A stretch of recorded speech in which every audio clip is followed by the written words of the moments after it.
Bueno, buenas noches a todas y a todos.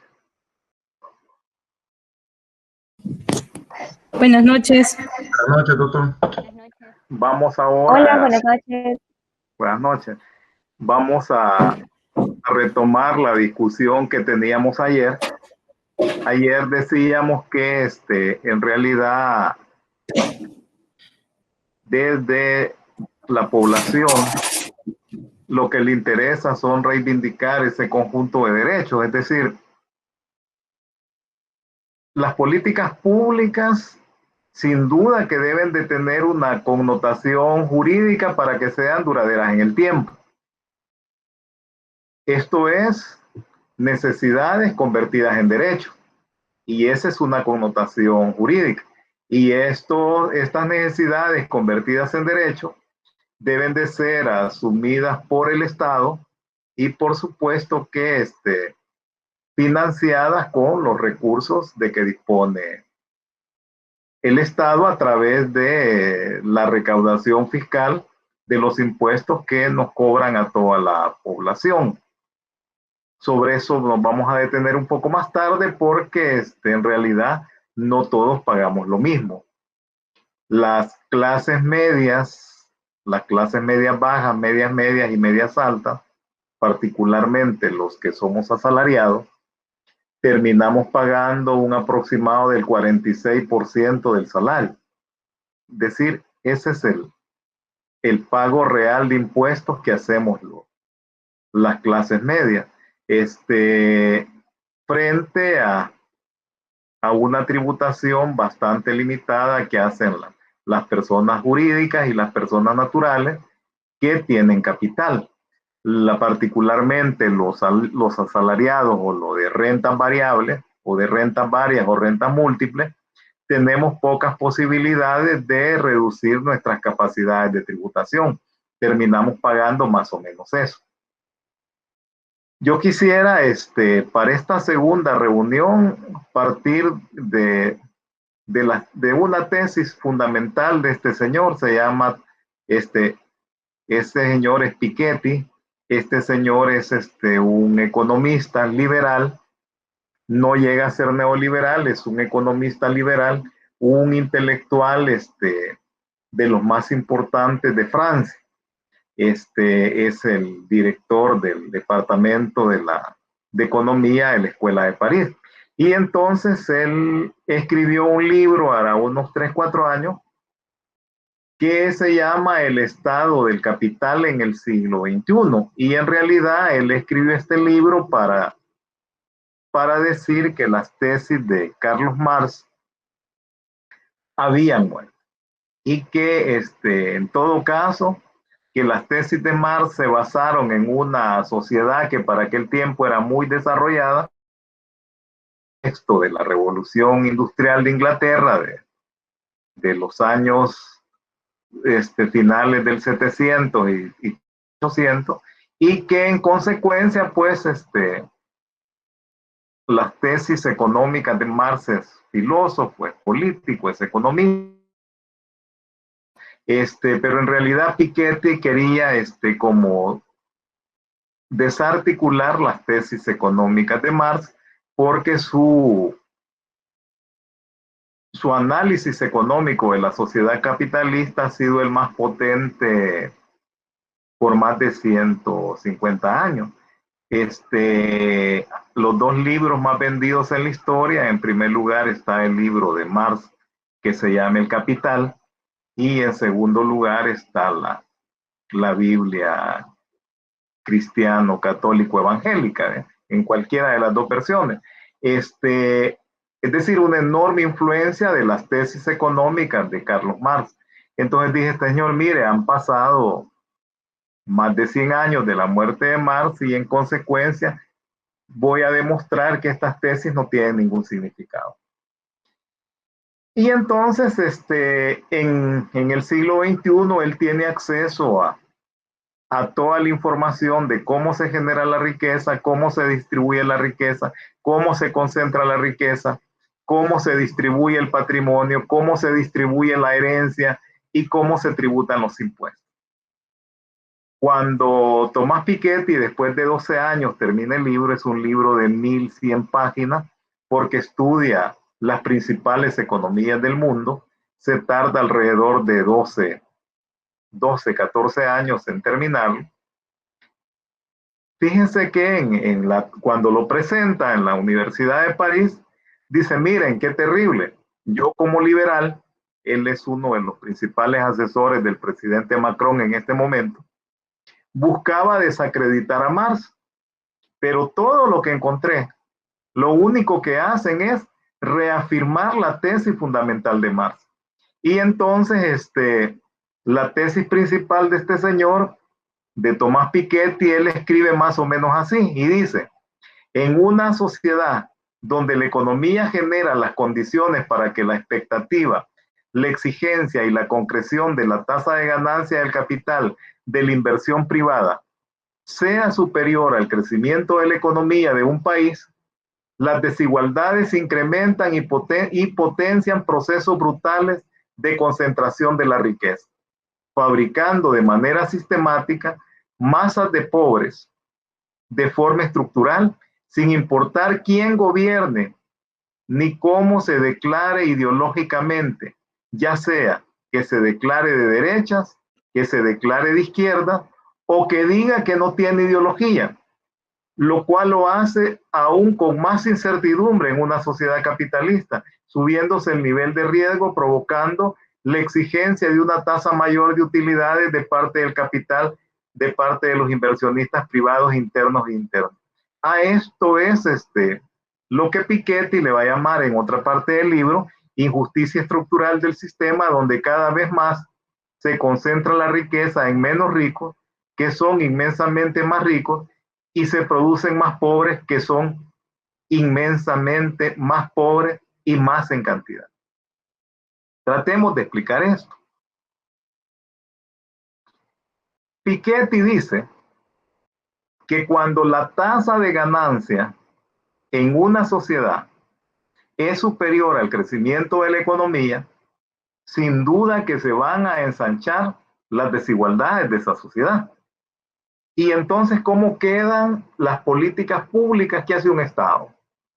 Si estructuralmente ese Estado va a provocar desigualdad y va a provocar diversas posibilidades de acceso a resolver todas las necesidades transformadas en problemas y en servicios que el Estado debe proporcionar.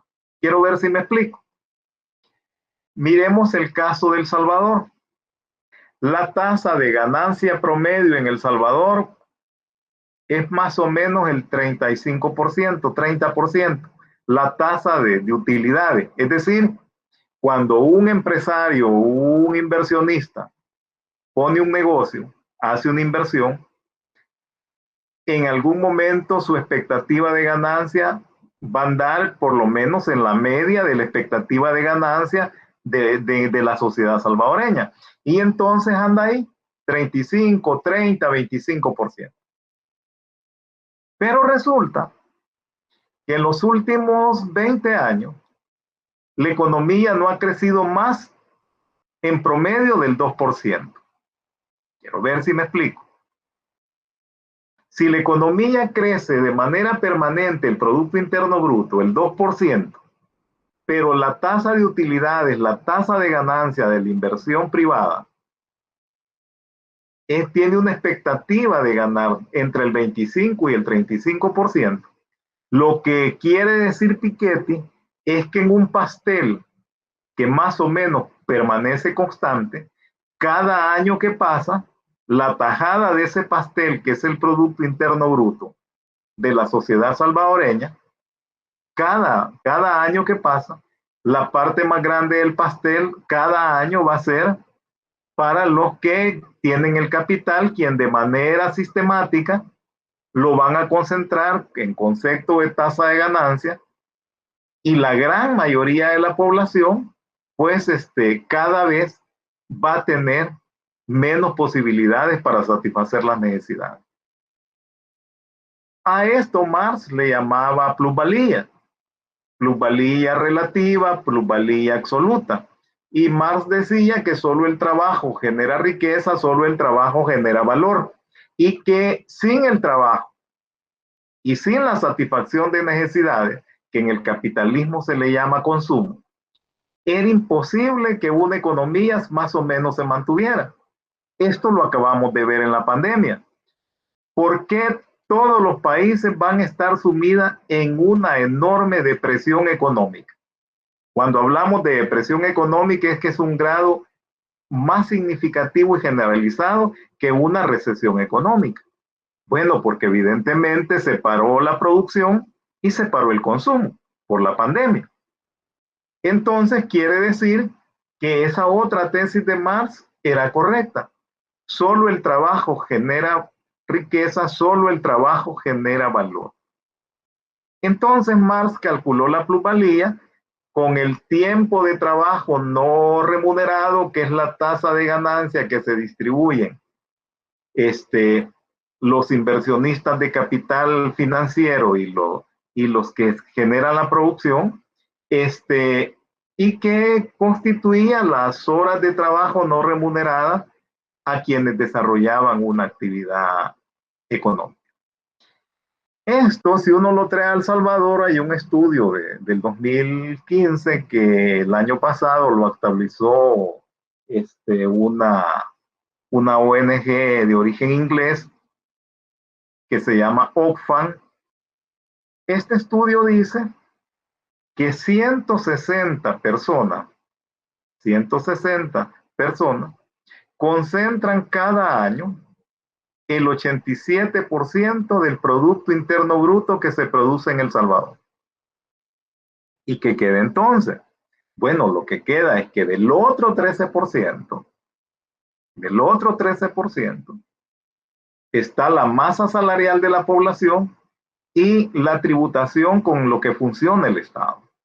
Es decir que si no hay una revolución social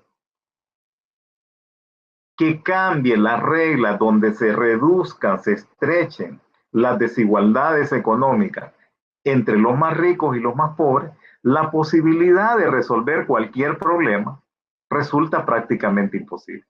Y cuidado que Tomás Piketty no es un hombre de izquierda, es un hombre de derecha. Es decir, pero es un intelectual honesto.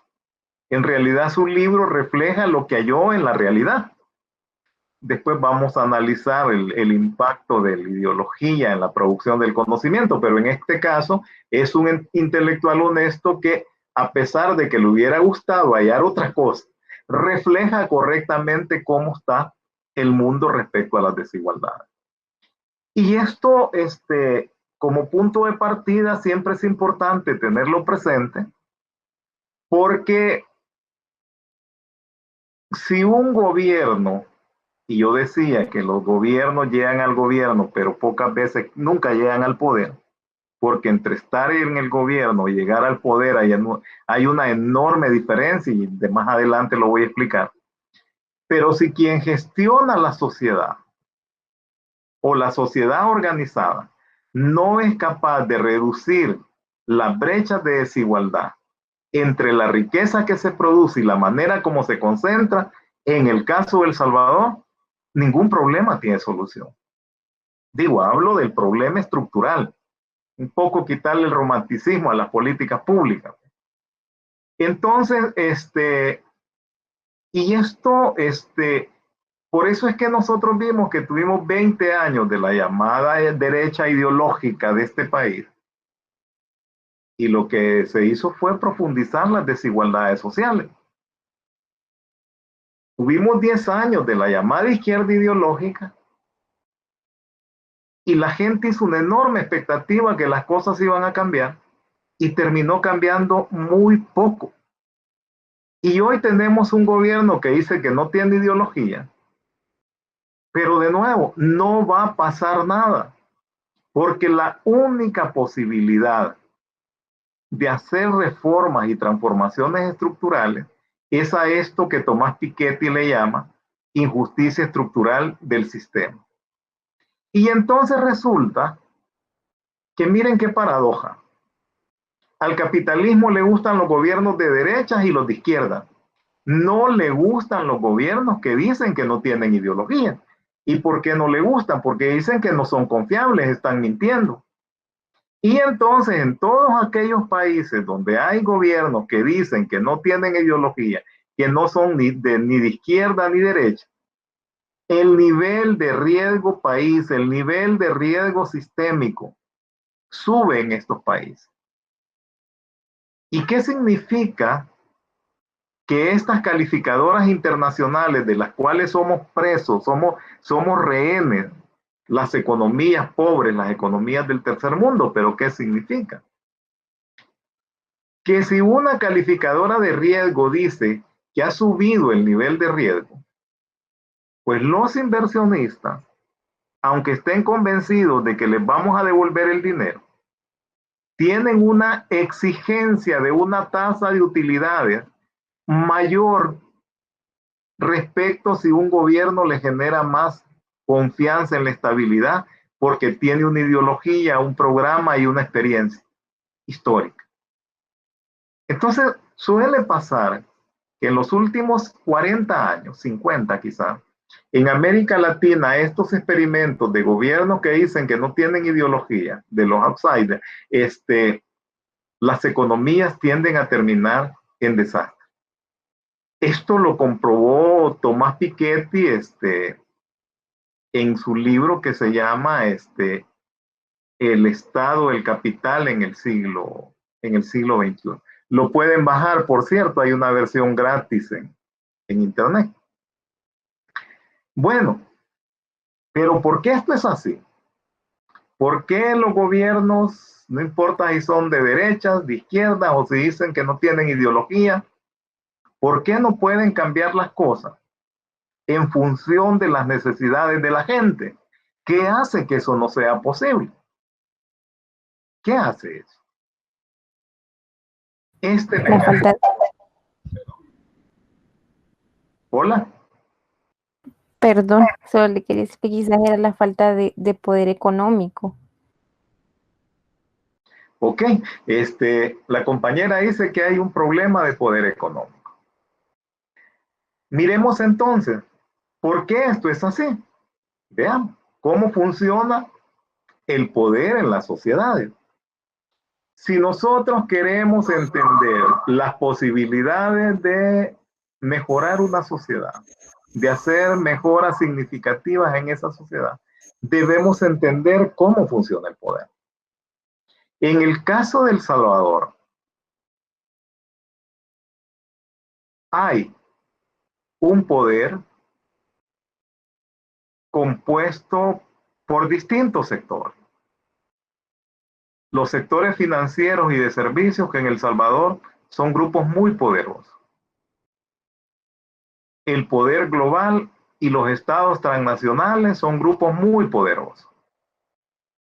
El sector agrícola, que sigue concentrando alguna capacidad de incidir en las decisiones del Estado, el sector comercial y el sector industrial, así como grupos económicos emergentes que dada la nueva correlación en el país, me refiero a cómo se había desarrollado ALBA, con operaciones de más o menos mil millones de dólares en este país, ¿verdad? Pero digamos que los grupos económicos emergentes han tenido en este momento un influjo, ¿verdad? Todos estos sectores constituyen la oligarquía y grupos de poder económico nacionales y transnacionales. Y aquí hay que decir dos cosas. Sin la oligarquía, es decir, los grupos de poder económico, sin los Estados Unidos y sin las transnacionales, es imposible hacer cualquier transformación significativa en el país. Por tanto, el poder económico resulta ser determinante en cómo funciona la sociedad. pero quiero reflexionar sobre esto. Tener dinero implica tener poder y tener una enorme influencia en la sociedad. Bueno, depende. Si sos una persona que tiene mucho dinero, pero que no interviene en la manera como funciona el Estado, seguramente dentro de muy pocos años vas a ser pobre. ¿Cómo funciona la lógica de esto? Funciona de este modo. Todo poder económico se debe transformar en poder político. Es decir, todo capital económico se debe expresar en poder político. Por tanto, cuando los grupos poderosos, ya sea de manera velada, detrás de la puerta o de manera abierta, participan de la política, si es que eso ha sido siempre y es así. El capitalismo funciona con esa lógica, pero hay que entender eso. Cualquier capital que no convierta su poder económico en poder político está condenado a fracasar en el capitalismo. Por tanto, lograr la hegemonía para que el Estado funcione de esa manera desigual, de formas de acumulación donde la riqueza producida por la sociedad se concentra en muy pocas manos y queda como muy pocos recursos para resolver el resto de problemas de la sociedad, depende de esta lógica. Es decir, ese poder económico, que por cierto que no es homogéneo, ese poder económico tiene enormes diferencias, enormes contradicciones. Sin embargo, tienen un elemento en común. Todas defienden la tasa de acumulación de capital creciente que les puede permitir acumular más riqueza. Entonces, todo poder económico se transforma en poder político, en gran medida. ¿Y para qué se transforma en poder político? Pues para lograr la hegemonía cultural, vea, para lograr la batalla de las ideas, para controlar las instituciones. ¿Por qué? Porque el capital sin el control de las instituciones del Estado tiene muy pocas posibilidades de tener ese enorme control y poder en la sociedad. Por tanto, las concepciones filosóficas, políticas, educativas, religiosas sobre la historia de estos grupos económicos poderosos para hacer prevalecer sus intereses se transforman en poder político. Y el poder político, por una parte, pues busca controlar buenas porciones del Estado o el Estado en su conjunto. Digo, esa es una participación del poder económico convertido en poder político. Pero el poder económico también busca un sistema de hegemonía cultural de la sociedad. Y para eso genera una batalla ideológica de carácter político, controlando y desarrollando centros de investigación, controlando e influyendo de manera significativa universidades, colegios, centros escolares, iglesias, gremiales empresariales, gremios y organizaciones profesionales, fundaciones, organizaciones sociales, grupos de presión, sindicatos, medios de comunicación, redes sociales, etcétera, etcétera, etcétera. El éxito o el fracaso de los grupos económicos cuando transforman su capital político en capital económico, en su capital económico en capital político, no está en controlar a los partidos políticos en primera instancia. El éxito o el fracaso depende si estos sectores poderosos en la economía construyen un sistema de hegemonía cultural en la sociedad. Ese es el punto. Porque cuando vengan las elecciones, el éxito o el fracaso electoral depende de la hegemonía cultural, de las concepciones del mundo, de esa visión de mundo, de esas perspectivas de análisis, de esos enfoques, de esos abordajes que se hace la realidad, que se hace de la realidad, determinan mucho cómo se incide en los grupos sociales. Por ejemplo, en este momento, la izquierda está excesivamente desmovilizada, muy desmovilizada.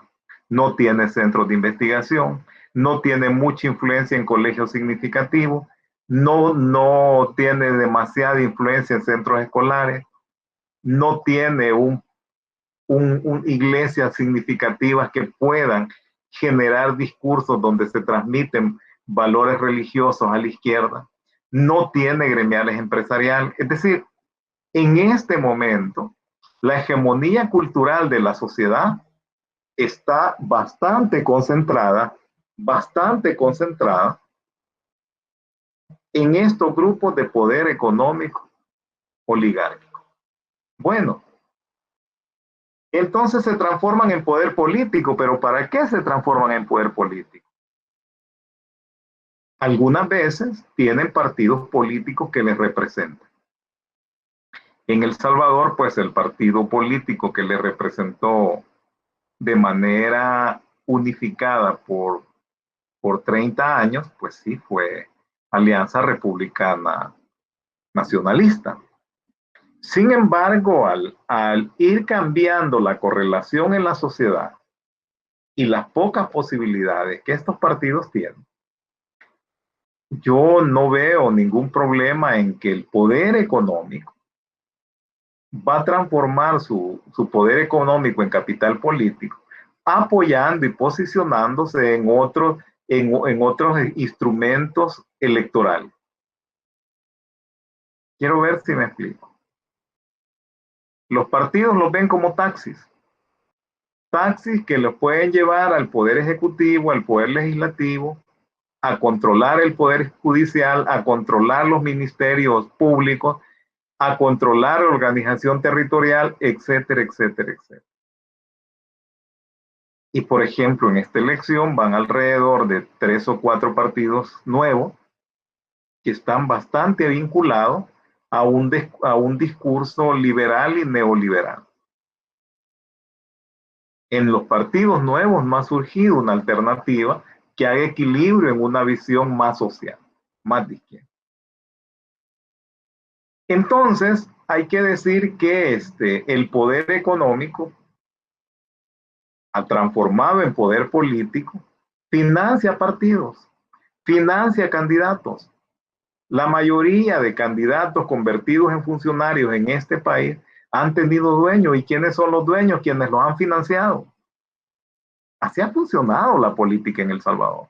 Desde ese poder omnipresente económico convertido en poder político.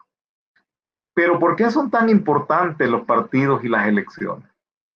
Porque finalmente estos grupos de poder oligárquico y esta influencia significativa que tienen los países imperiales o empresas transnacionales tiene mucho que ver en quién administra el Estado.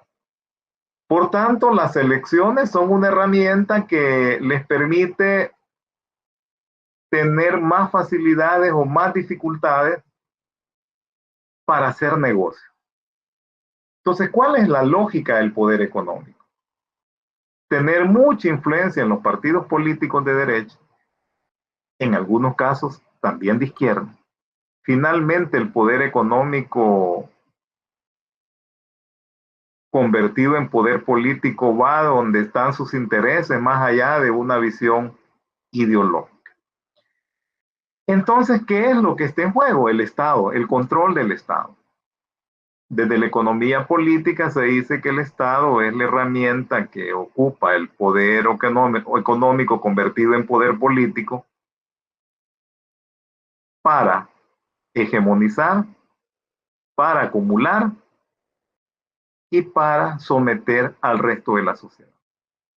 Nosotros somos estados confeccionados desde la lógica de las concepciones filosóficas y económicas del liberalismo. El liberalismo organiza la sociedad desde la perspectiva de los famosos 3 poderes del Estado. el poder ejecutivo, que es el presidente y sus ministros, que digamos que son los que administran en buena parte el Estado de una nación, en este caso el Estado de El Salvador, el poder legislativo, que son los que hacen las leyes, el poder judicial, que son los guardianes que administran el Estado de Derecho de una sociedad. Y el Ministerio Público, que son, digamos, los mecanismos de control para el Poder Judicial, para el Poder Ejecutivo y para el Poder Legislativo. Y algo que cada vez más ha ido siendo importante es la organización territorial, y en esto las alcaldías. Cada vez más ha sido importante en la medida que la gente se ha ido involucrando en los problemas y en la solución de los problemas. Entonces, la batalla es quién controla más porciones del Estado. ¿Y por qué es tan importante la Asamblea Legislativa? Porque este poder económico transformado en poder político necesita el marco jurídico que legalice, formalice y garantice sus instrumentos de control, de hegemonía, de acumulación en la sociedad. Es decir, las leyes no son iguales para todos, eso no es cierto. Pero desde los órganos de Estado, con la influencia del poder económico convertido en poder político, son sus funcionarios o funcionarios financiados por ellos los que ocupan los órganos o los poderes en que se divide el Estado. Entonces el poder económico necesita, le urge tener el marco jurídico adecuado que legalice la forma de dominación, de acumulación y de hegemonía que imponen una sociedad. Y para eso es vital el control de la Asamblea Legislativa. Para eso es vital. No importa qué facción de la derecha quiere hegemonizar. ¿Por qué es importante el control de la Asamblea Legislativa para el poder económico convertido en poder político? Porque en la Asamblea se aprueban tratados internacionales, convenciones, elaboran y se aprueban leyes, decretos, y se nombran funcionarios relevantes de segundo grado. Ojo, ¿por qué es tan importante la Asamblea Legislativa? Para este poder económico convertido en poder político. Porque en la Asamblea Legislativa se decide cómo va a funcionar el tercer poder del Estado, cómo va a funcionar el poder judicial. Por tanto, si el poder económico no controla el poder judicial, su posibilidad de hegemonía, su posibilidad de dominación y su posibilidad de acumulación acelerada va a enfrentar obstáculos. Entonces ahí se nombra el fiscal general, los magistrados de la Corte Suprema de Justicia, procuradores, magistrados del Tribunal Supremo Electoral, presidente y magistrados de la Corte de Cuentas, miembros del Consejo Nacional de la Judicatura, del Tribunal de Ética Gubernamental, ahora del Instituto de Transparencia, etcétera, etcétera, etcétera. Eso hace que la Asamblea Legislativa sea un órgano vital para el poder económico y debiera ser para otros grupos sociales de la sociedad que quieren que sus intereses se vean reflejados en la legislación. Doctor, perdón, tenemos acá a tres colegas que quieren hacer sus preguntas. Yo en lugar de leerlas, pues les motivaría a que ellos pongan sus voces para que nos cuenten. Okay. Robert Álvarez, Quique Velasco, Manuel Salguero. Escucho. Muy bien, acá Robert Álvarez. No, lejos de una pregunta, era un comentario cuando usted iba explicando la parte del poder de acumulación de capital de las transnacionales, y justamente era mi opinión ahí, ¿verdad? Justo en ese punto, que en definitiva el problema era de poder económico, porque precisamente hay transnacionales o grupos de empresas que llegan a acumular mucho más capital que es un propio país como tal, ¿verdad? Inclusive llegan a acumular más que un conjunto de países, ¿verdad? Subdesarrollados. Entonces, nada, era nada más una opinión más que una pregunta en aquel momento. Muchas gracias.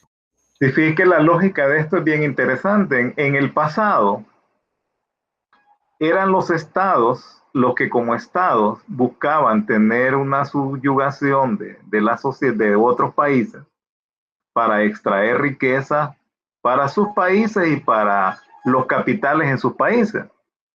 Después, los estados imperiales fueron cediendo el espacio para sus empresas y sus empresarios. Ya no era el Estado norteamericano, ya no era Alemania, ya no era Japón, sino que sus empresas, cuyo poder se había magnificado con una influencia en algunos casos mucho más importante que sus estados. Y entonces las transnacionales fueron de alguna manera ocupando el espacio de los estados. Pero ahora, con esta explosión de la cuarta revolución de las tecnologías y la información, ya ni siquiera son las empresas.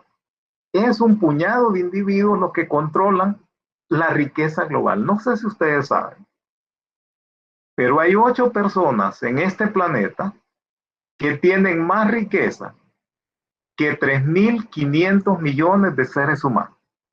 8 personas que tienen más riqueza que 3.500 millones de seres humanos. Ahí está Zuckerberg, ahí está el dueño de Amazon,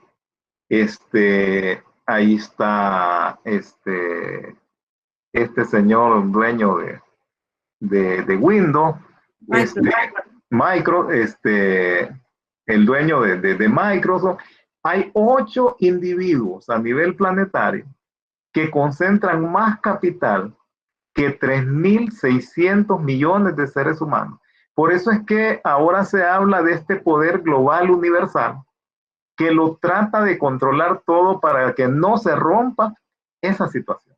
Y por supuesto que en ese sistema global de poder hay grupos nacionales y hay empresas de esta élite que son los grandes beneficiarios en estados como El Salvador. Entonces,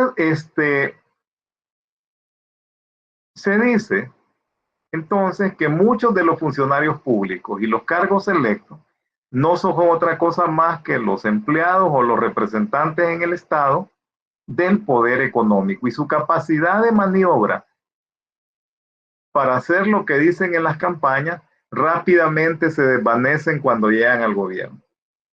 Algunos se dan cuenta que llegan al gobierno, pero nunca al poder.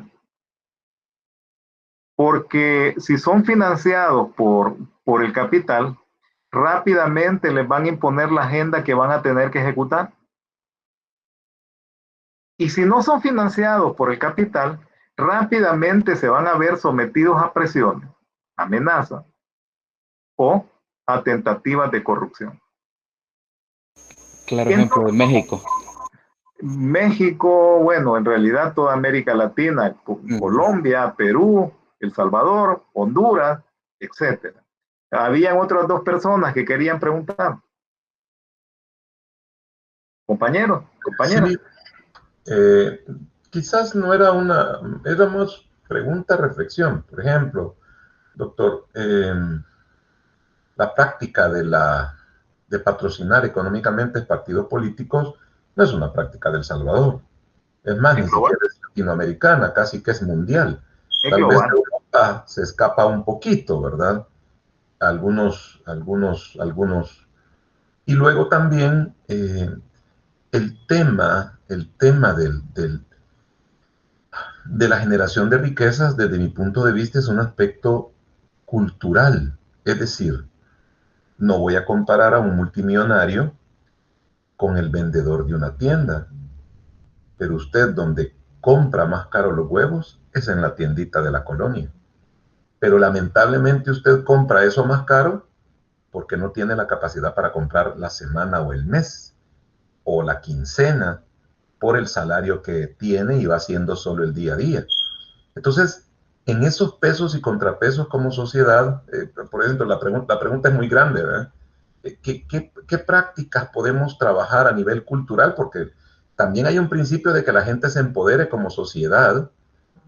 Las sociedades civiles, por ejemplo, que son de moda en algunos países de Europa, precisamente como para reclamar esos derechos o como para presionar con contrapesos. Aquí apenas veo una cuestión, yo que ya voy para la, bueno, no tanto para la jubilación, me falta todavía un poquito, pero ya pensando en eso, yo veo que aquí es tan tímido el tema de atacar ese robo del siglo, de toda la civilización en El Salvador con las pensiones, porque ese sí fue quizás de todos es el más simbólico porque juega precisamente, doctor, cuando usted ya es una persona que es cuando más necesita. Cuando debe de tener una pensión digna por medicinas, por cuidos, es cuando más necesita. Perdón por la reflexión, pregunta, ¿verdad? Fíjese que en esto, como hay que ir a lo estructural de la economía, ¿sabe cuántos empresarios controlan, por ejemplo, la producción y distribución de huevos en El Salvador? Como dos. Dos. Entonces, el precio del huevo va a ser igual en cualquier lugar, porque quien pone el precio no es el de la tiendita. Quien pone el precio es el que controla el mercado. ¿Sabe cuántos importan leche en El Salvador? Como 3 grupos. ¿O cuántos importan arroz? Un grupo. ¿Cuántos producen la caña en El Salvador? Un grupo. Entonces, los monopolios privados, que es el resultado de una acumulación acelerada donde uno llega a ser muy rico y acumular mucho poder, va a generar un funcionamiento de la economía y la sociedad y va a incrementar de manera significativa la pobreza. Usted tiene razón con lo de las pensiones. Si los dos crímenes más grandes fueron cometidos en el gobierno de Paco Flores.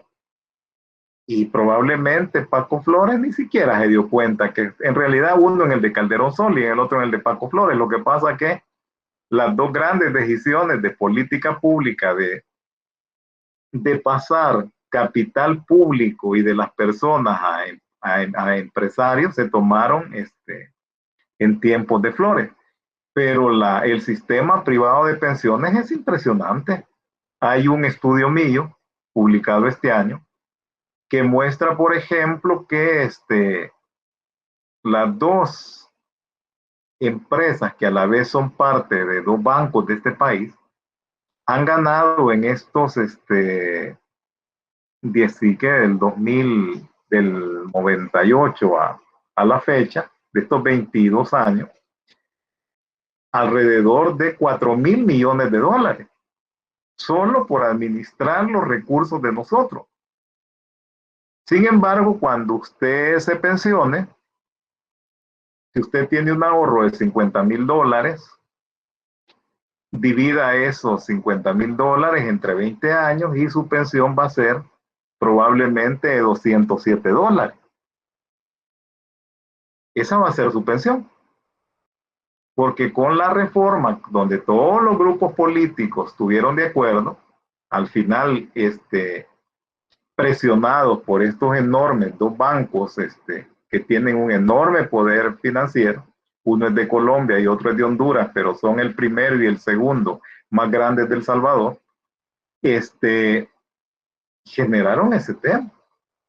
Quitaron el tabulador que permitía una fórmula donde, por ejemplo, si usted ganaba $2,000 al mes, le iban a tocar como 750, ahora no. Hoy divida entre 20 años el total de ahorro y esa división simple es lo que le va a tocar mensual. Cuando yo me jubile voy a tener como $50,000 y en realidad me van a tocar $193. Pero como no me pueden dar $193 porque dije la ley que por ahora 207 son el mínimo, eso me tocaría. Pero ¿por qué la gente no reacciona? Porque en realidad este no es un problema de toda la sociedad. Mire qué terrible. En realidad este es un problema del 25% de la población que forma parte del mercado laboral formal. Hay un 75% que no forma parte de ese mercado laboral formal, que no tiene ni siquiera acceso a esos $200 que yo voy a tener. Entonces, ¿cuál es el tema ahí? Y esto es lo relevante. Sí, lo relevante de esto es... Doctor. Sí, dígame. Entonces, allí solamente, no solo salió perjudicado las personas con las pensiones, sino que también el gobierno, porque hoy en día también la parte que hace falta para financiar o llegar a los 207 lo cubre el Estado, ¿verdad?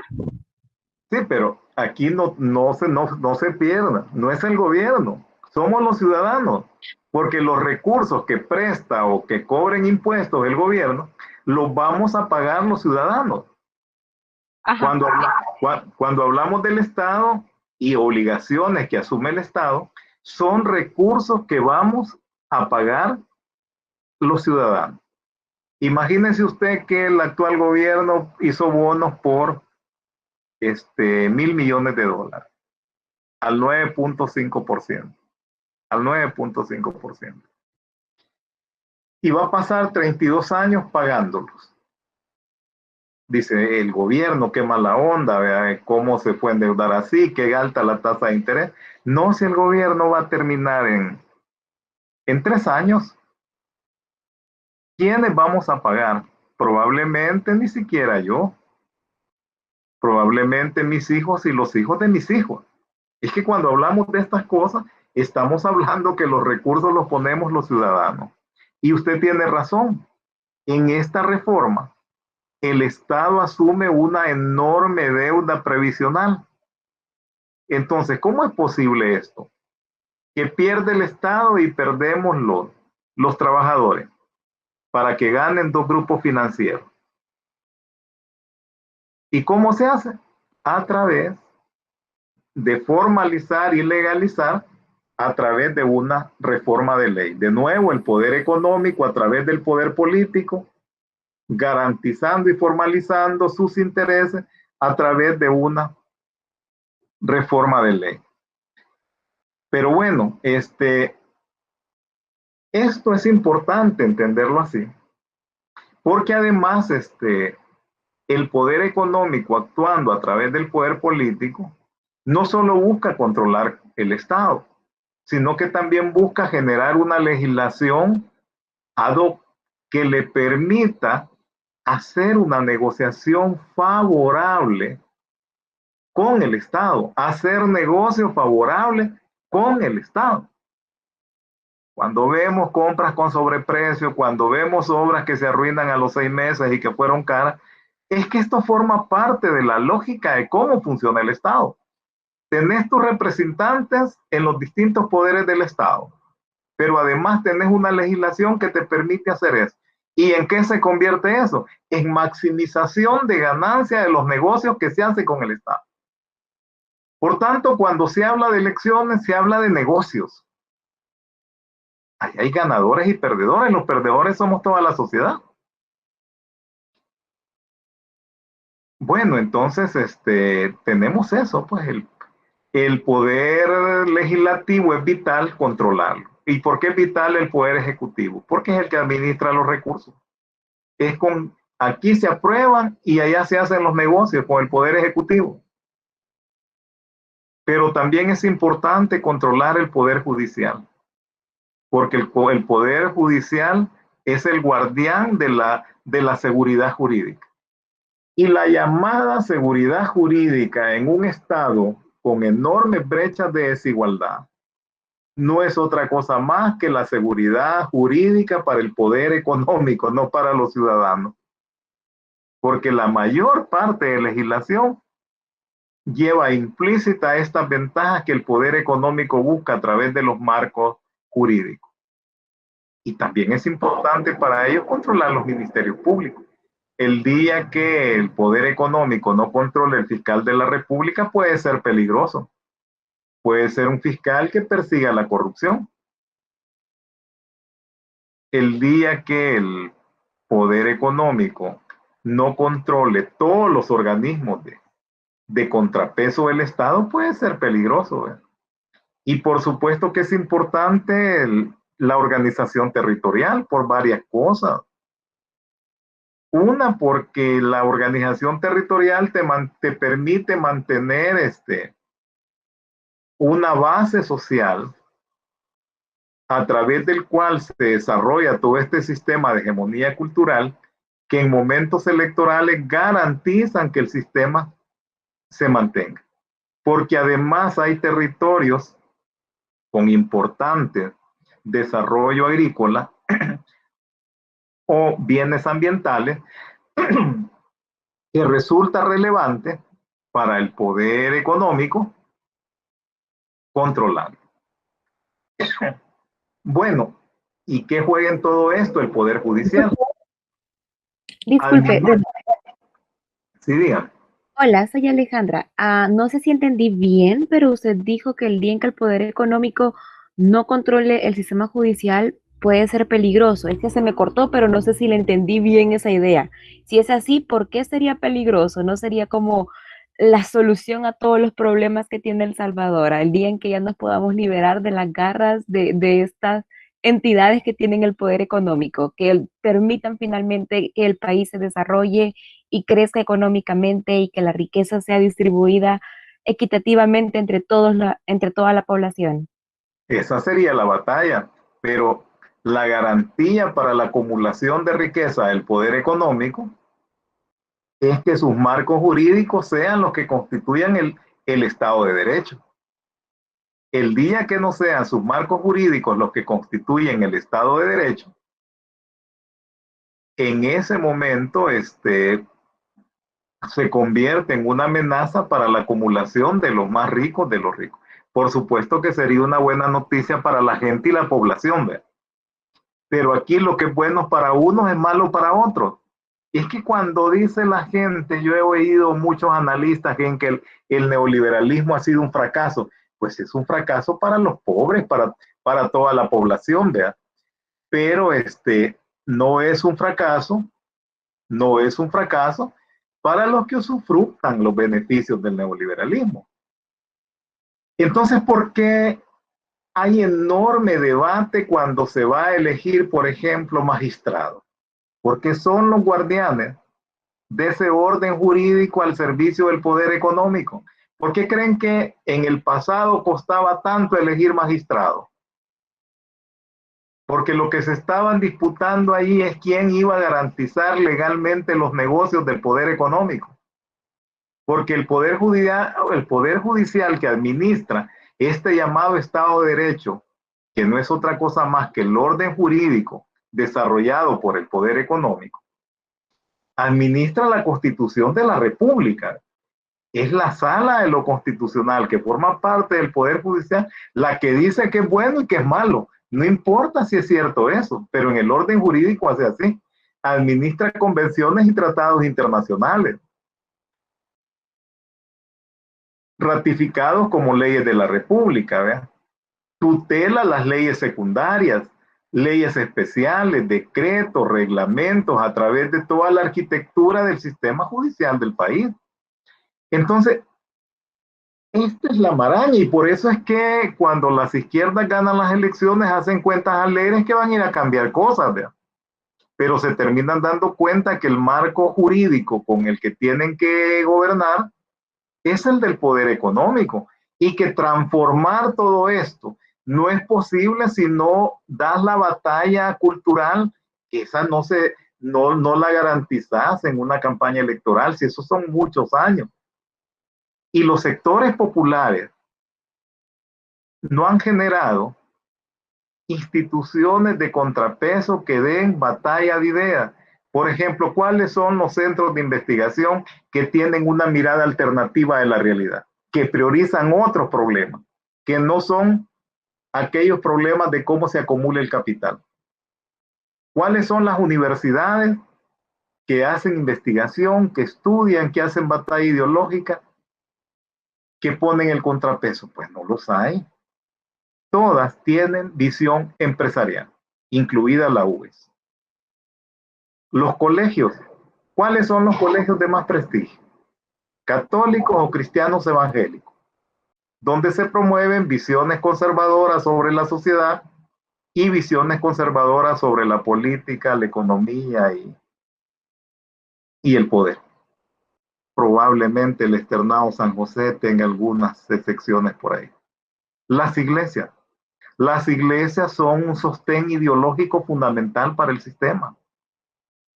Las gremiales empresariales, evidentemente las gremiales empresariales, aunque no necesariamente son los dueños del capital, pero sus representantes que están en las gremiales empresariales, evidentemente buscan mantener el estado de cosas que tenemos.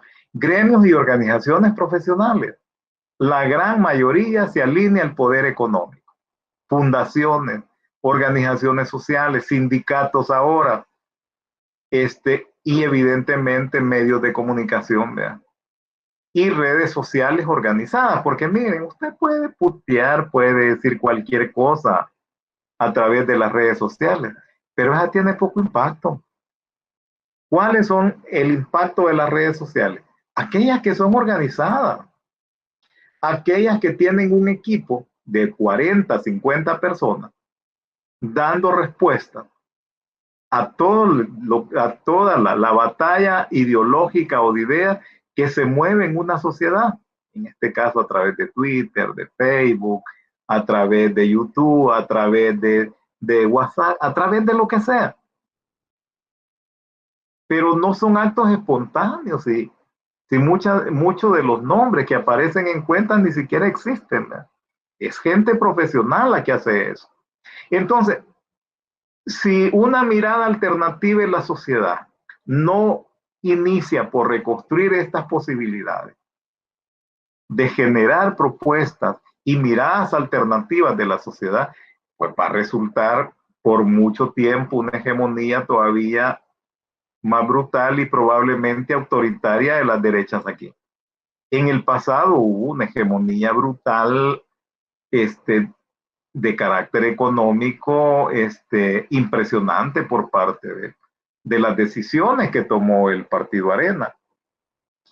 ¿Saben ustedes la privatización de las pensiones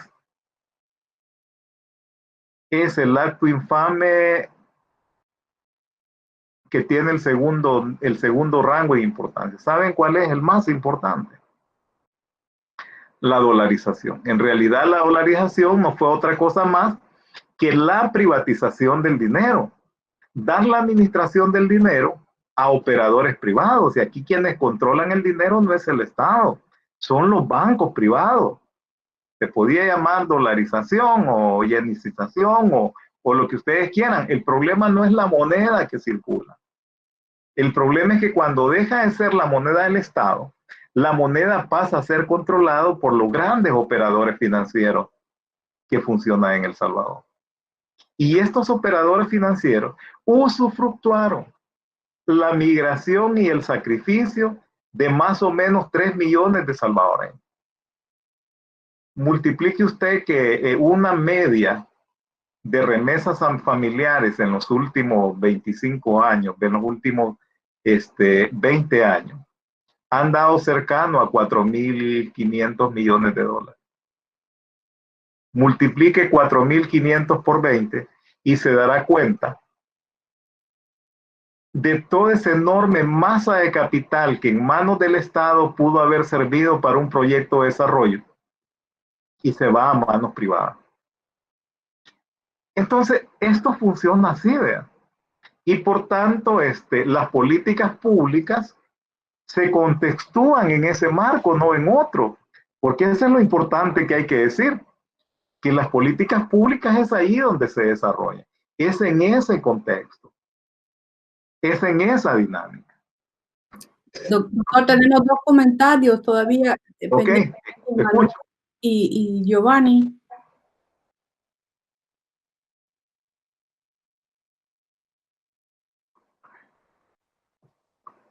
Emmanuel.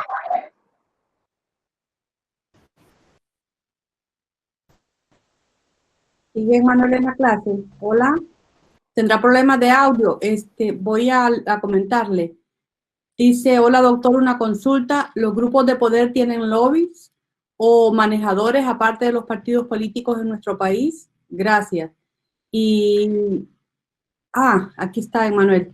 Bueno, ya le leí el comentario y luego tenemos otro más. No sé si aprovechamos a hacerlo. Hagámoslo. Vale. Doctor Guevara, no sé si nos ayuda. Oh, sí, claro. Buenas noches. Bueno, quizás yo he estado siguiendo muy de cerca la presentación. Me parece genial cómo ha podido desmenuzar todo el tema del poder, pero sí creo que debemos mantener, digamos, la memoria histórica.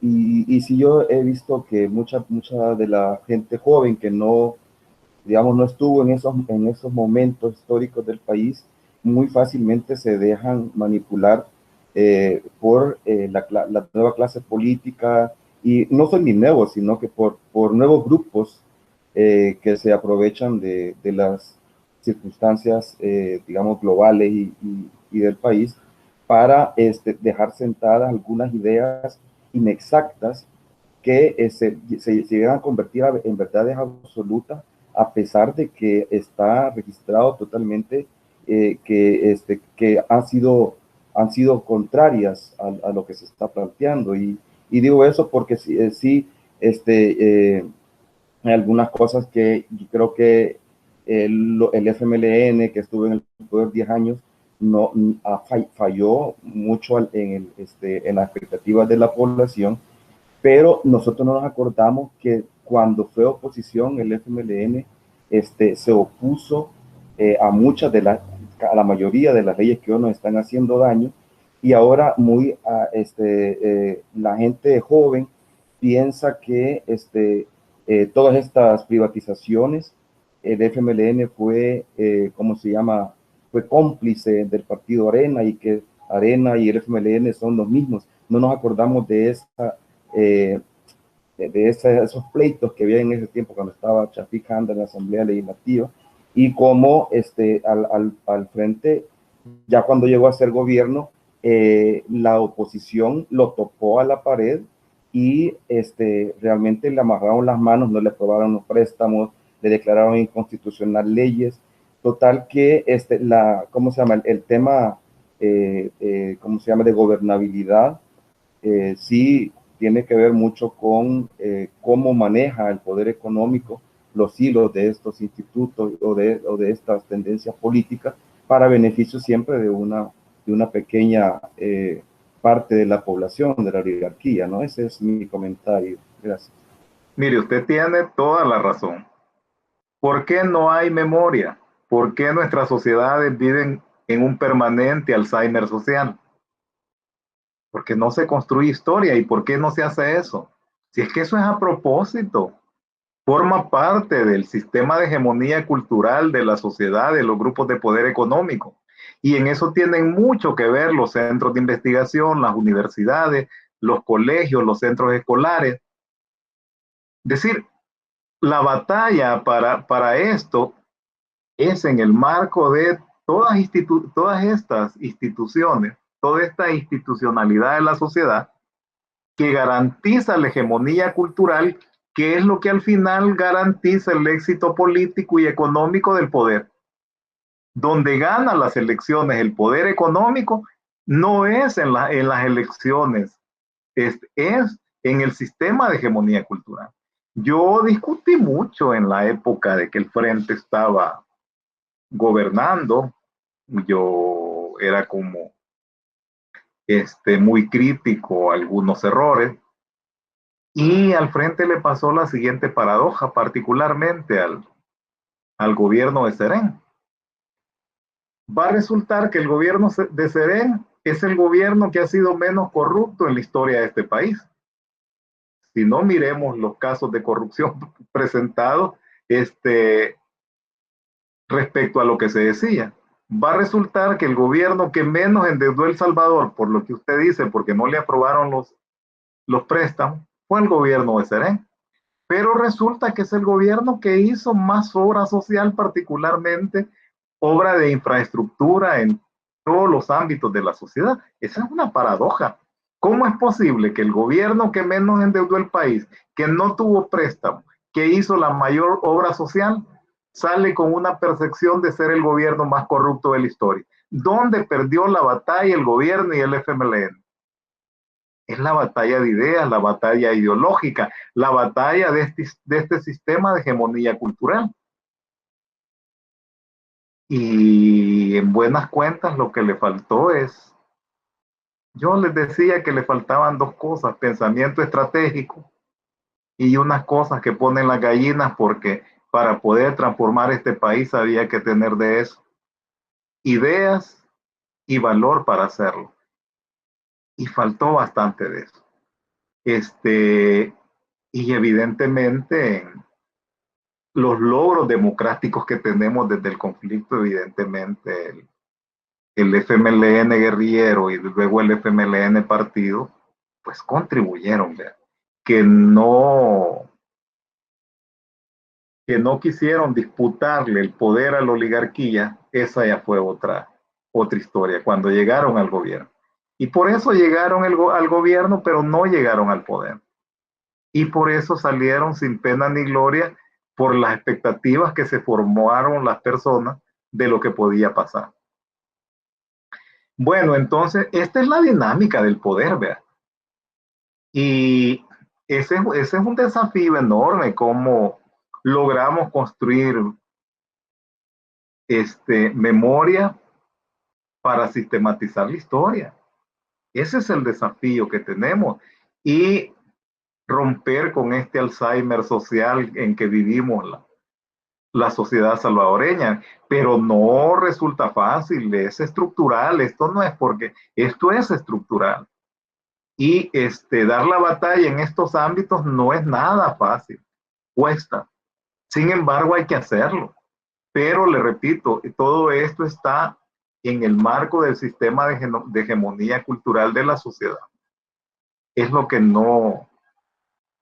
Es la transformación cultural lo que garantiza los cambios estructurales en la economía, en el Estado y en la sociedad.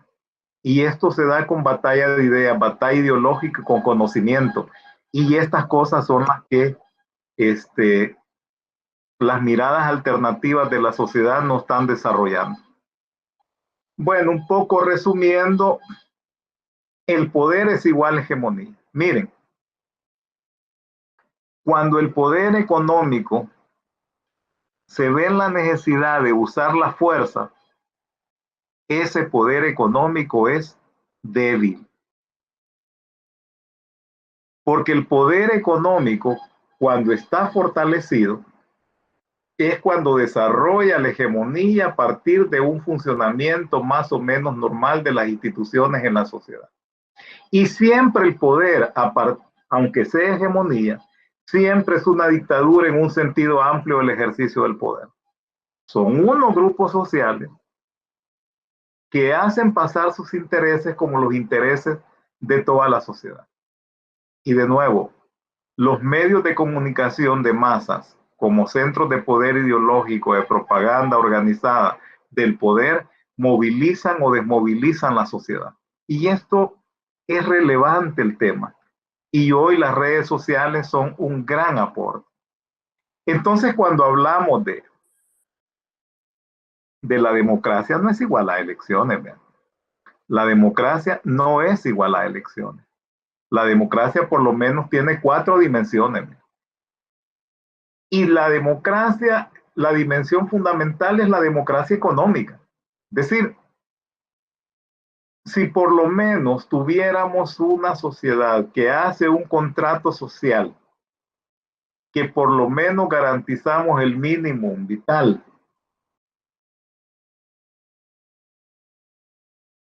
del que se hablaba en los años 30, ¿verdad? Tendríamos niveles de injusticia estructural menos amplios.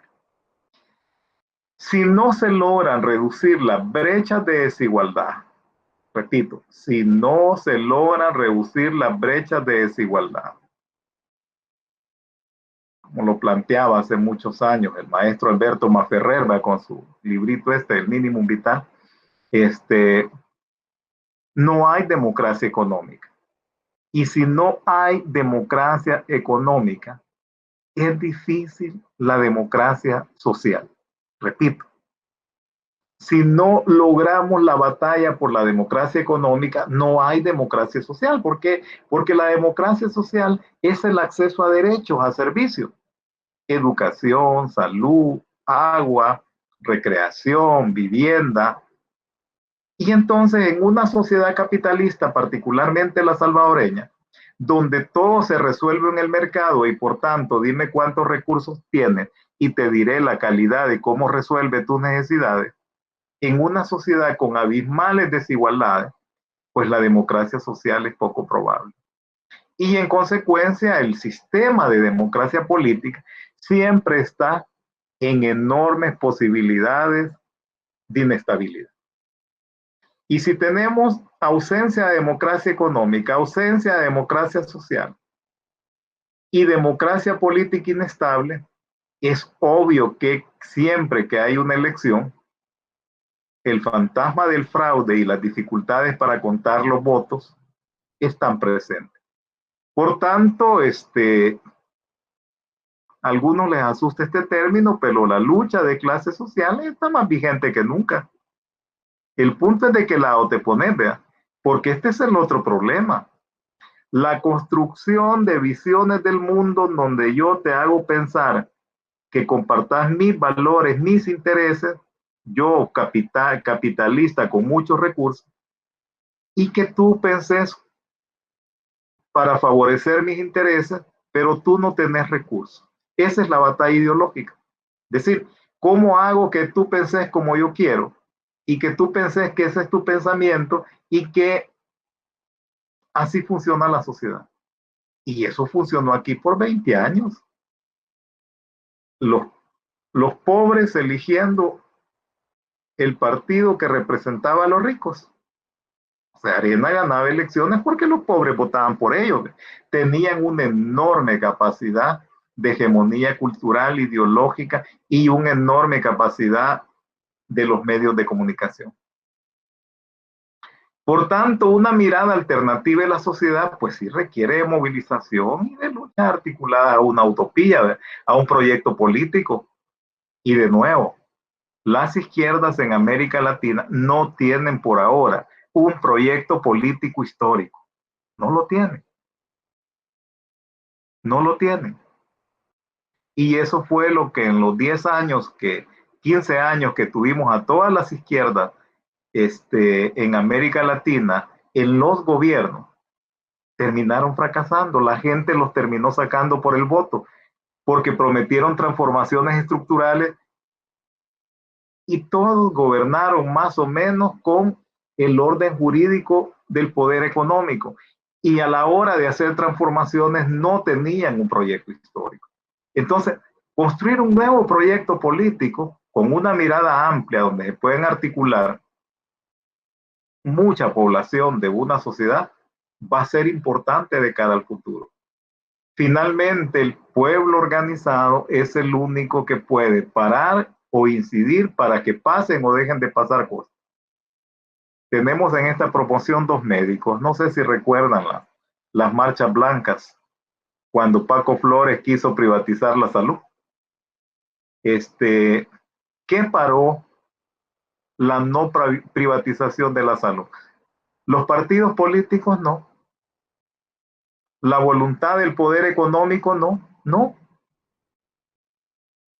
El enorme esfuerzo del gremio médico, enfermeras, que libraron una lucha implacable que finalmente terminó en que no se privatizó, ¿verdad?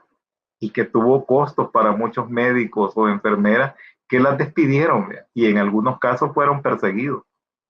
Pero aunque este sistema de salud es escuálido y es de muy mala calidad, el sistema público, pues no existiera si no hubiera habido esa lucha. Entonces, una política pública se puede construir desde la calle se puede imponer desde la calle o se puede evitar que una política pública se instrumente con la organización de la gente.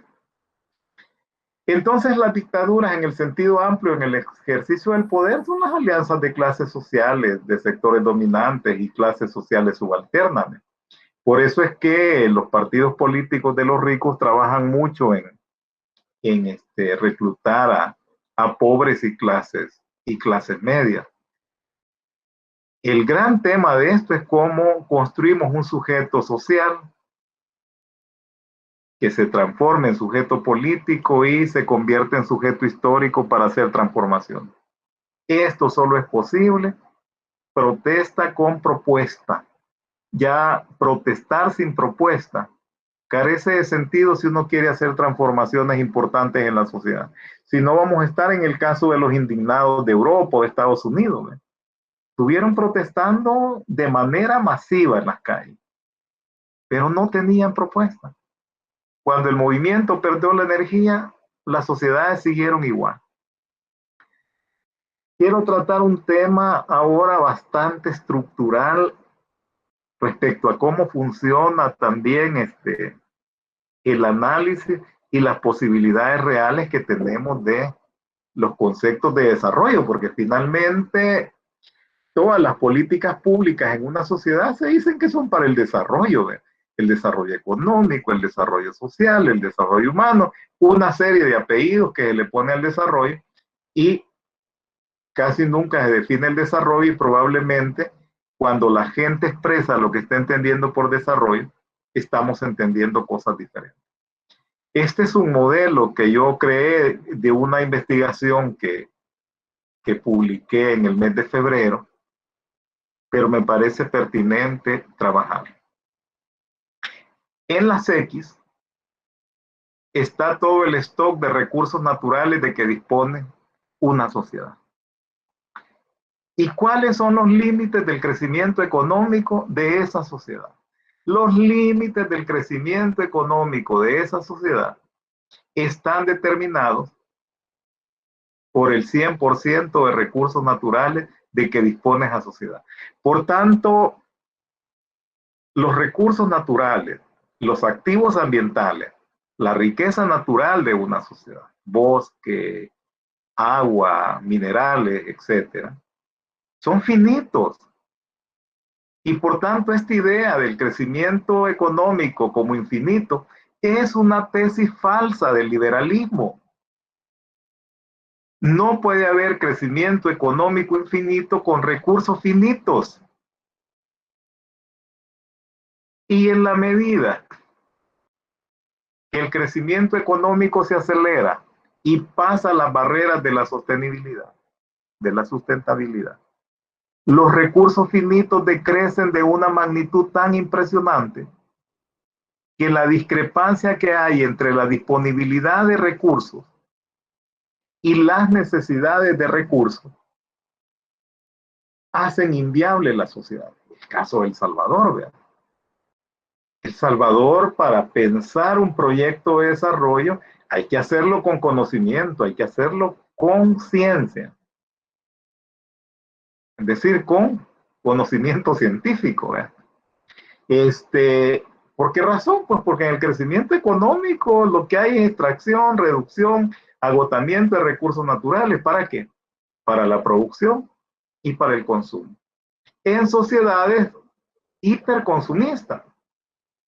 Y este es un modelo de civilización bastante complejo, donde la lógica del crecimiento que no aborda la lógica de la vida y la lógica de la sustentabilidad de la tierra es un problema serio. Pongo un ejemplo simple. Si usted va en Navidad al centro de San Salvador, usted puede comprar un carrito de estos de batería bonito como en $3. Y le gusta y lleva unos 10 para regalar. Se lo da a las 6 de la tarde envueltito a su sobrino, a alguien. Y a las 8 de la noche ese carrito ya no sirve. Ya se arruinó. está hecho de tal manera que sirve para que dure 2 o 3 horas. Doctor. ¿Cuál es la lógica racional de esto? Le escucho. Sí, con respecto a lo que acaba de mencionar, creo que si no me equivoco, eso se le denomina obsolencia programada, ¿verdad? Y creo que es un gran problema del actual sistema, donde para mí pensar el sistema capitalista produce unos niveles de, como que si estuviéramos contando con cantidades así de recursos infinitos, ¿verdad? Cuando es todo lo contrario. Y creo que por ahí es donde yo siempre he dicho, o evolucionamos o hacer algo mejor, o nos extinguiremos como especie, ¿verdad? Aprovechamos que tenemos también a Casta con una pregunta. Casta, por favor. Escuchamos entonces. Sí, buenas noches. Yo he pensado bastante desde que inició la pandemia. Sabíamos que el país está endeudado hasta decir ya no, que ya nosotros no alcanzábamos a pagar la deuda que ya existía, pero con este endeudamiento después de la pandemia yo me hago la pregunta, si todo esto está basado en hacer políticas públicas, ¿quién es el responsable de frenar que se hagan esas políticas, que se frene la deuda externa? Yo me pongo a pensar en los bancos, ahora le ponen el freno a los endeudamientos de las personas. Si pasa de 53, no le prestan a largo plazo o no le prestan. ¿Y cómo es que nosotros, sabiendo que hay un gobierno de turno de 5 años, cómo es que permitimos esas deudas que lo dejan por tercera generación endeudados para pagar hasta los nietos y los bisnietos de ser posible? Bueno, es organización, movilización, lucha y confrontación de la sociedad frente al poder, lo único que para esa cosa. En la historia no ha sido diferente. Las luchas de ayer son los derechos de hoy y las luchas de hoy son los derechos de mañana. Y lo que no hacemos hoy es lo que vamos a pagar mañana. Y eso referido a cualquier forma de poder, sin importar quién esté en el gobierno. Y la sociedad salvadoreña no es organizada, porque otra de las acciones del poder es desmovilizar a la gente y desmovilizar su pensamiento y su capacidad de organizarse. Es decir, hay una forma intencionada de por qué se hace eso. Pero ahí, doctor, tal vez yo tengo me queda todavía la duda. Si el gobierno propone una deuda, maximizarla, llevarla hasta el tope, hasta cuando ya nosotros ya no tenemos ni la capacidad, y el poder económico es el que gobierna realmente, porque yo puedo ganar la presidencia, pero realmente el que gobierna es todos los poderes que están unidos ahí y le dan las órdenes. Igual lo que mencionaba ahí el doctor, que no se le permitió, se le frenó todo lo que el frente proponía para poder lograr ciertas mejoras en la sociedad, y así como se le frenó a quienes le conviene la deuda externa. Yo no creo que les convenga a Arena, o no les creo que le convenga al poder económico que el país esté totalmente endeudado. No sé si yo me estoy equivocando ahí, pero no creo que convenga una deuda. Si soy del mismo país, a pesar de que yo tenga el poder económico, no creo que me convenga eso.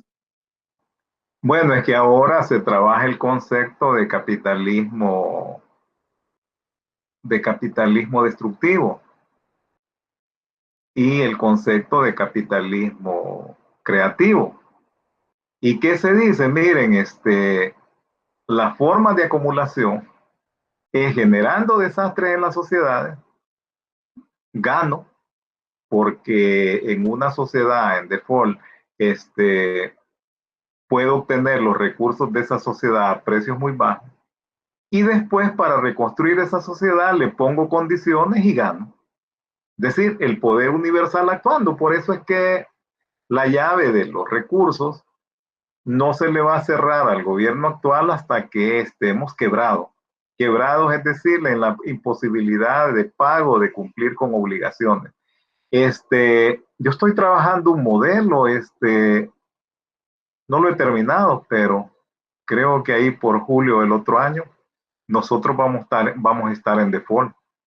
dada todas las variables que estamos viendo en este momento, sin considerar la posibilidad alta de una segunda ola de la pandemia. Esa posibilidad es alta y eso va a suponer un aceleramiento de que el Estado de El Salvador y la sociedad puedan quebrar, porque esta es una sociedad terriblemente endeudada. Usted sabe, todos conocemos la deuda pública y usted conoce cuál es la deuda privada del Estado de El Salvador. Es como el 140% del Producto Interno Bruto. La deuda privada es lo que debemos las personas y las empresas. Y la deuda privada es significativamente mayor de la deuda pública, y cuando sumamos que cuando se está topando la deuda pública, la deuda privada adquiere con mucha relevancia en la evaluación que se hace de las economías. Y nos vamos a dar cuenta entonces que cuando exista la sinergia de la deuda privada más la deuda pública, las posibilidades del default son significativamente altas. Y esto supone hay que estudiar lo que le pasó a Argentina, lo que en algún momento le pasó a Perú, como para entender qué es lo que podría pasar aquí, porque además somos una economía dolarizada, en el futuro. Quizás en algún momento hablemos más adelante de la situación del Salvador, pero lo que le quiero dejar planteado, que este modelo global de cómo se construye la economía, de cómo se organiza la economía, de cómo se organiza la producción, es insustentable. Y esto tiene un problema de que el planeta en sí va a la quiebra. Y ya vemos países que estamos peor que otros. Quiero ver si me explico. El año pasado, los recursos que gastamos del 1 de enero al 31 de diciembre, la Tierra había agotado su capacidad de regenerarse con los recursos en un año, con los recursos que se habían consumido al mes de marzo. Quiero ver si me explico. Quiere decir que consumimos 4 veces más de las capacidades naturales que la Tierra tiene para regenerarse. Decirlo, este hiperconsumismo, consumimos de enero a marzo lo que la Tierra es posible de regenerar de enero a diciembre. Entonces, como este hiperconsumismo no paró en marzo y no dejamos de consumir los otros 9 meses, básicamente en la lógica en que estamos consumiendo, nosotros necesitaríamos 4 planetas como este para que fueran capaces de regenerarse. Estamos consumiendo el 400% de las posibilidades de regeneración de la Tierra. Y este modelo lo explica. Con el compañero que hablaba de la obsolescencia programada, es que ni siquiera hablamos de eso ahí. Ahí hablamos, por ejemplo, con las impresoras, ¿vean? Que le programan que uno solo pueda imprimir 3,000 hojas y de ahí se arruinan las impresoras baratas o las buenas 15,000 hojas. No, en este caso hablamos de una chatarrización de la producción todavía más complejo, porque cuánto el ciclo económico desde que se extraen los recursos naturales. Supóngase que el caucho se extrajo de un país de África, llegó a China, en China procesaron, hicieron el diseño, hicieron el carrito, lo comercializaron a una plaza de los Estados Unidos y de los Estados Unidos viene aquí. Todo ese ciclo para que dure 2 o 3 horas. Eso es una locura. Pero así estamos. Bueno, miremos el modelo, cómo funciona. Fíjense que en el análisis de la economía, la economía positiva solo centra su análisis en la producción y en la circulación. Y se mire, crecimiento económico y en consecuencia maximización de la producción. Circulación, poner el bien, el producto, la mercancía en los mercados. ¿Verdad? Pero los modelos positivos de la economía externalizan 4 elementos claves para entender la economía, que solo se entienden desde la economía política.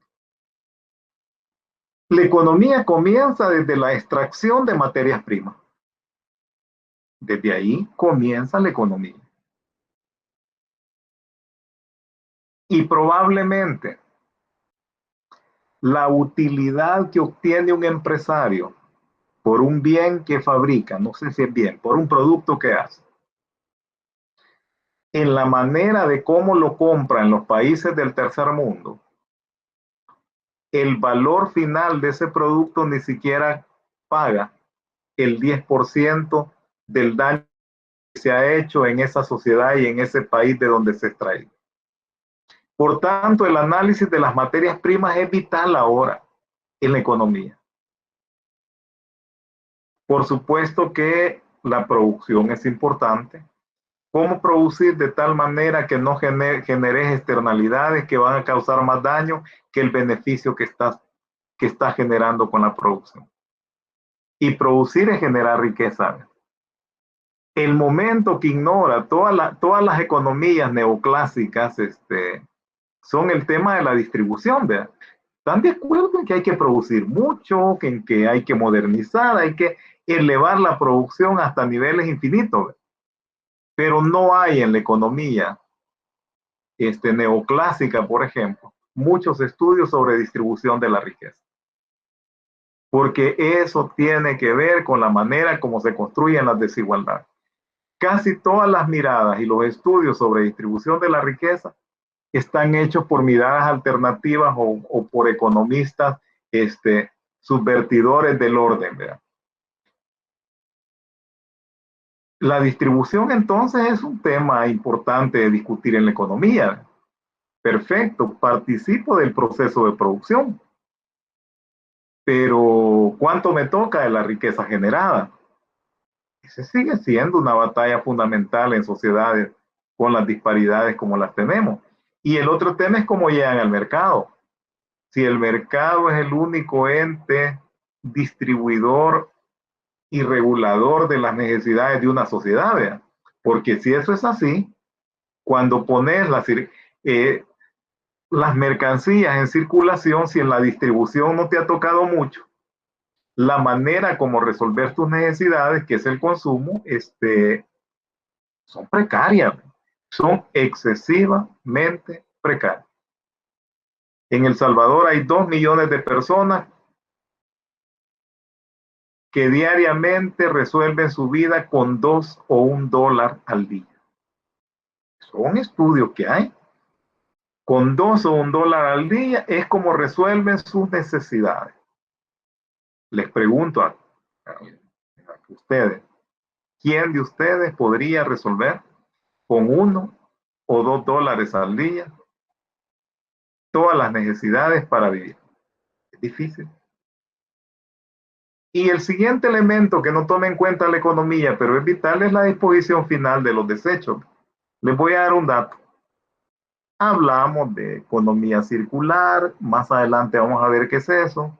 Y en el capitalismo se pone de moda el reciclaje. Les quiero decir lo siguiente.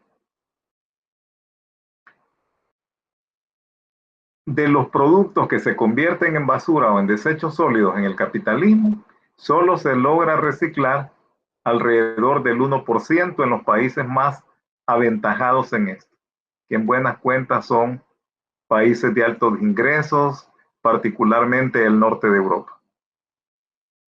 Es decir que el 99% de los desechos de un bien o de una mercancía no se recicla. Pero ese no es el problema. Quiero que sepan lo siguiente. Por cada tonelada que se recicla, hay 70 toneladas que en todo el ciclo de la producción no se van a reciclar. Entonces resulta difícil encontrarle lógica y encontrar de una manera organizada cómo te va a funcionar un Estado con esta lógica de la economía. Complejo, no es fácil esto. Resulta difícil eso.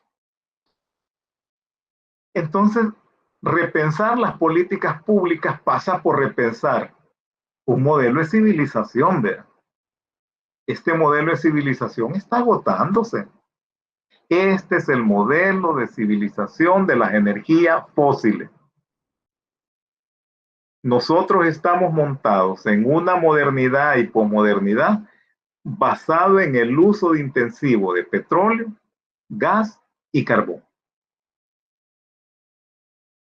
Y frente al cambio climático y la emergencia climática, este modelo de civilización, no solo el modelo económico, el modelo de civilización tiene sus días contados. Una batalla de sustentabilidad que es económicamente rentable es cambiar la matriz energética. Y esto nos debe llevar también a cambiar la matriz de producción, vea, la matriz de insumo productos, si ustedes quieren. Entonces, estas son las discusiones, pero que no se dan. Ese es el tema. ¿Cómo sustituimos el petróleo, el gas y el carbón? Estamos en este momento con una temperatura media, tomando como base 1860 de 3 grados más, con las consecuencias que ya estamos viendo. En algún momento vamos a ver algo de eso. Entonces, ¿cómo repensás el modelo económico? ¿Cómo repensás el modelo de civilización? ¿Cómo repensás la alternativa, el proyecto? Y en ese contexto, ¿cómo convertís eso en políticas públicas con toda la batalla que hay que dar en todos los frentes? Y eso no resulta fácil. Doctor. Bueno, tengo más material, pero yo me quedaría hasta aquí. No sé si hay preguntas hasta aquí. Si no, les voy a dejar una tarea. Doctor, tengo 2 preguntas aquí de Manuel, que entiendo que tienen problemas con el micrófono.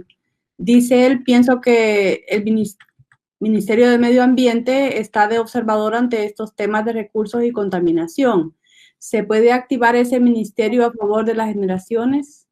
Y luego dice, opino que al menos el Ministerio de Economía y Medio Ambiente deberían estar en sintonía sobre las nuevas construcciones, cuidando de zonas, mantos acuíferos y desarrollo industrial. Y también Franklin tiene una pregunta que puedes ponerla ahora, Franklin. Ok, de acuerdo, ¿me escuchan? ¿Sí? Sí.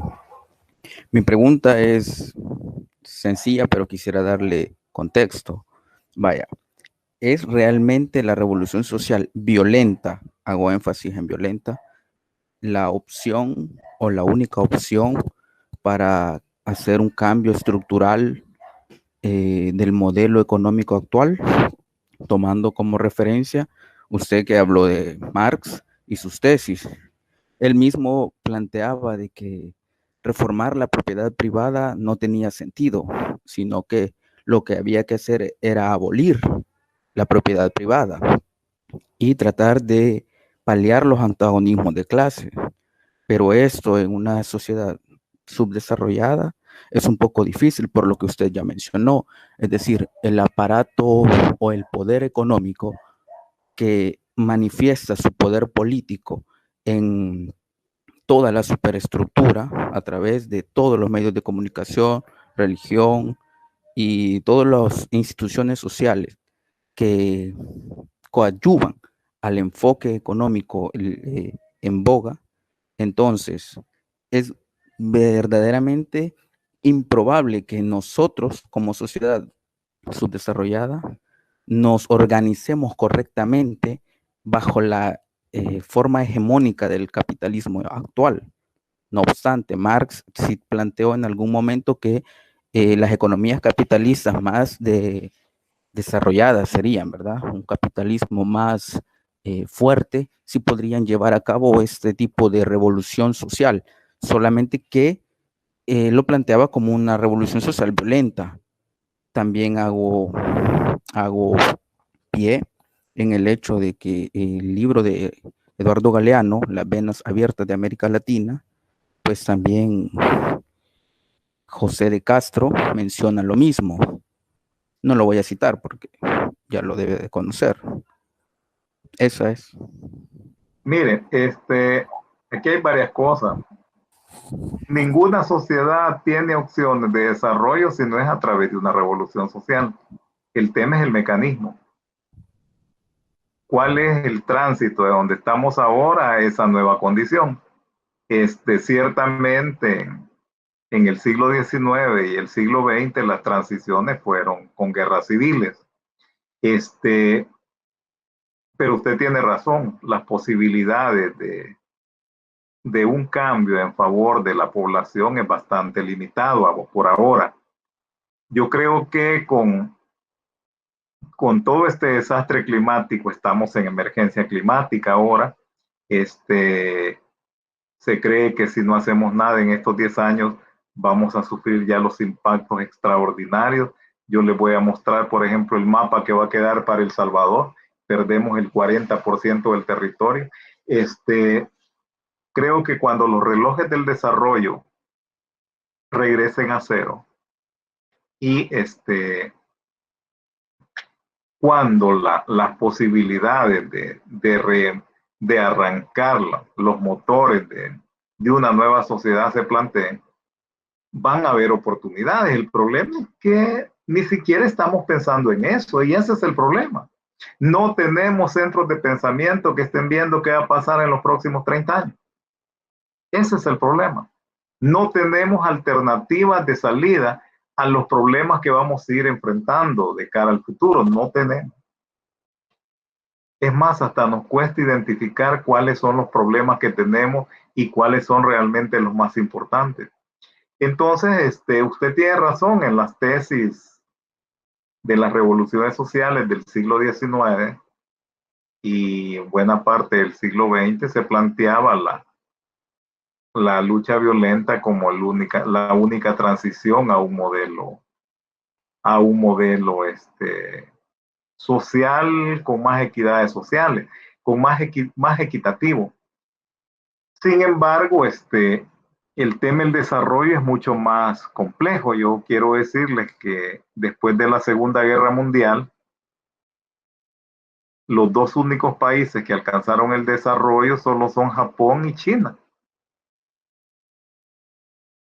Bajo toda una lógica de cultura y de visión filosófica del mundo bastante distinta a la nuestra.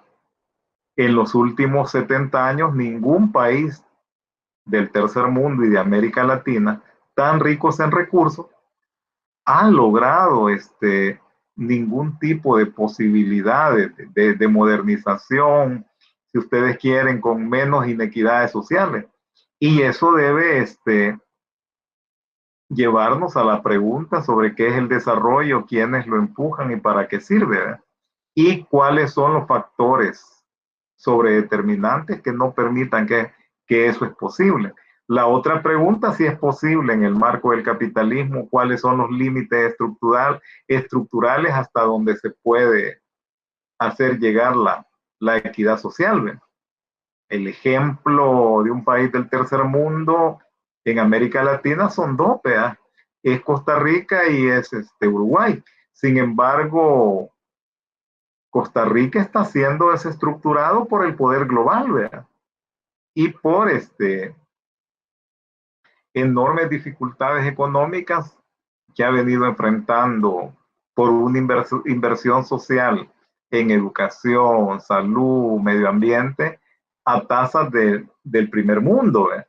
Entonces, si Costa Rica es así como el modelo límite de cambios estructurales y de modelos menos acelerados de acumulación y de mejores condiciones de vida, y está entrando en una crisis, quiere decir que las limitaciones de este poder universal son complejas. Y es parecido a lo que está pasando en el Uruguay. Sin embargo, el Uruguay tiene una tradición política digamos, mucho más social en el capital, que eso no lo tenemos nosotros.